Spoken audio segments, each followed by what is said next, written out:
Cyrus or Kurush, the great similarities to Genghis Khan. How were they different in the empires they founded? Kurush did not found any empire. Yeah, he was the son of an emperor, and Kurush was the emperor of the Hakshamanish or Hakamanish Empire, the Achaemenid Empire. His ancestor was the great Hakshamanish or Hakamanish. And so, who was Kurush's father? Was it Chishpish? Was it? Let's quickly look into Kurush's father. Kurush the Great Father. Who was his dad? Kurush the Great's father. Who was his daddy? Cambodia. His father was Cambodia.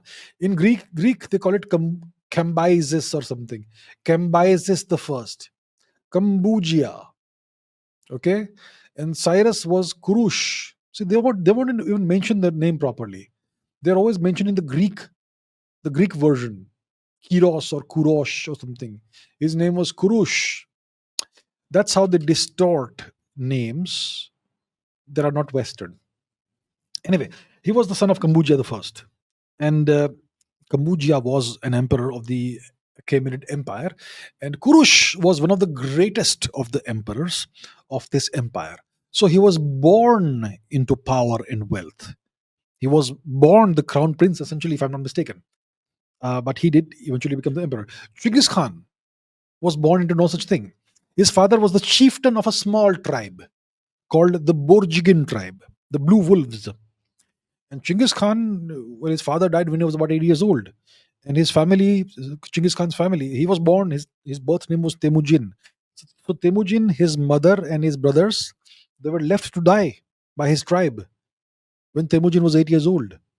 And if you are abandoned by your tribe in Mongolia in the winter, it means certain death.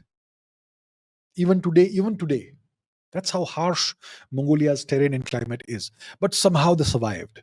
And Genghis Khan spent the first after his father's death, he spent about 35, 36, 37 years fighting first just to survive, and then when he became more powerful, he was fighting various Mongolian tribes to unite them all. And it's only in his mid 40s that he was able to defeat and unite all the Mongolian tribes and create an empire. And that's when he decided that we need to invade China and teach the Chinese a lesson for what they've been doing to us for the past several centuries. So that is Genghis Khan, a very different upbringing, very different background from Kurush, totally different.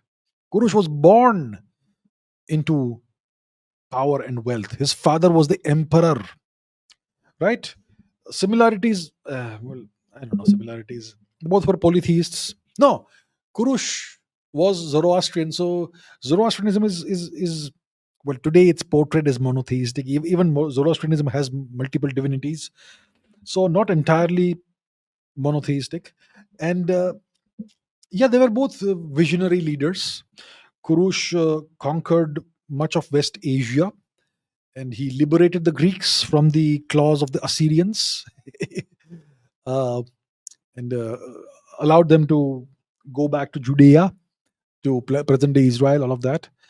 Um, and and obviously, the Mongol Empire was greater than the empire of the Achaemenids, greater in size, in strength, in explosive expansionist power, all of that, totally different. So yeah, that's a comparison, let's say.